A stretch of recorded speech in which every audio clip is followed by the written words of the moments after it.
तो देखो बेटा, अगला एमसीक्यू आपके सामने रखा हुआ है। देखिए क्या लिखा है अगले एमसीक्यू में। ए और बी, कैपिटल ए और capital B non zero square matrices हैं, सेम ऑर्डर के, और ए प्लस बी का जो होल स्क्वायर है वो इसके इक्वल है। तो कह रहा है कौन सा ऑप्शन सही है। आइए चेक कर लेते हैं, सुनिए ध्यान से। अपन को ये चीज गिवन है, कितना सिंपल क्वेश्चन है। A plus b whole square is equal to given है a square plus B square. A square plus B square है ना, a plus b whole square equal to a square plus B square. A plus b whole square का meaning क्या होता है? A plus b whole square का meaning क्या होता है? मैट्रिक्स में स्क्वायर कैसे करते हो? A plus b into a plus B. थोड़ा फॉर्मुले टाइप याद नहीं रखना कि ए प्लस बी का होल स्क्वायर ए square plus B square plus 2ab। नहीं, मैट्रिक्स में गलत अप्रोच होती है।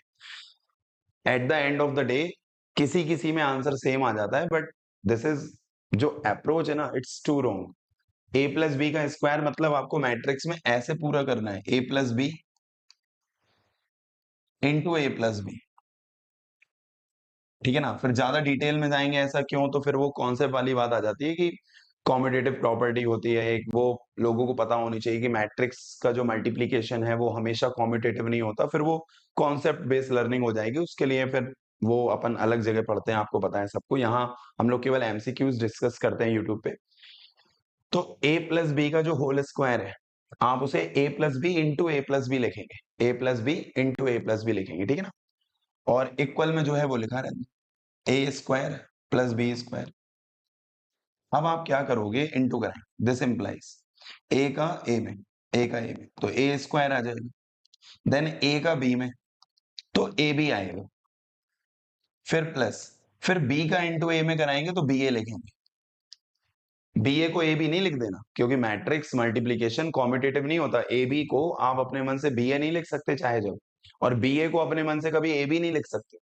गिवन हो किसी क्वेश्चन में तो वो पर्टिकुलर अलग चीज है, बट आप अपने अकॉर्डिंग ये नहीं मान के चल सकते कि ए बी हमेशा बी ए के बराबर होगा। बात समझ आ रही है? तो इसलिए ए का इंटू ए में ए स्क्वायर, ए का इंटू बी में ए बी का इंटू ए में बी, और बी का इंटू बी में बी स्क्वायर, एंड इक्वल में A square plus B square, A square plus B square. आप ये पाएंगे कि ए स्क्वायर से A square cancel, B square से बी स्क्वायर कैंसिल। क्या बचा हमारे पास? This implies A B plus B A, A B plus B A, और इक्वल टू में वहां कुछ नहीं तो ओ, नल मैट्रिक्स। क्योंकि याद रखिए, आप मैट्रिक्स इक्वेशन सॉल्व कर रहे हैं तो जीरो लिखो वो भी ठीक है, बट नल मैट्रिक्स लिखना ज्यादा अच्छा लगता है।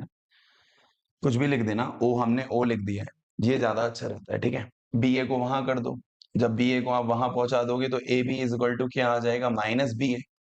और मुझे लगता है इन्हीं में से आपको ऑप्शन मिल जाना चाहिए, तो ये B option is the correct answer. A B is equal to minus B A. समझ आया?